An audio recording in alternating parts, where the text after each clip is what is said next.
Okie dokie coaches, so one of the last lines in the muscle testing that is associated with that is the deep longitudinal line that I want to show you now.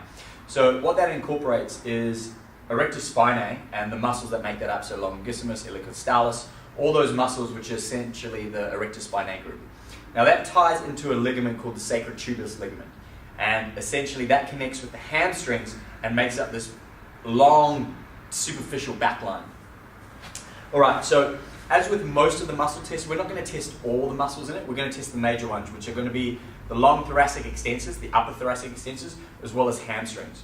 So I just want to show you the thoracic extensors in this case. Remember, erector spinae starts all the way down from here on the sacrum, right, on the top of the pelvic crest, and runs all the way up into the occiput.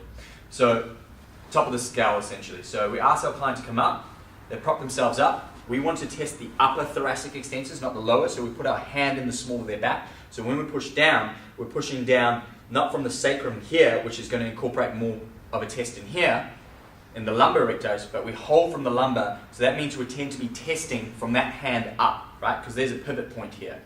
So we put our hand in the small of their back, that takes out the lumbar erectors as a test, and it tends to put that test more into the long thoracic, the upper thoracic extensors. So head's tucked, hands up off ground, put your hand between the shoulder blades, ask them to hold strong, 3, 2, 1, hold strong, and then you push down with your body weight. Hold strong, hold strong, hold strong. And that's a good strong strength test, right? Tested really well on that. So remember your 3 tests again, strong, moderate, or weak. That's what you're looking for when you're testing the long thoracic extensors in this muscle strength test. Next, we're going to look at the hamstrings.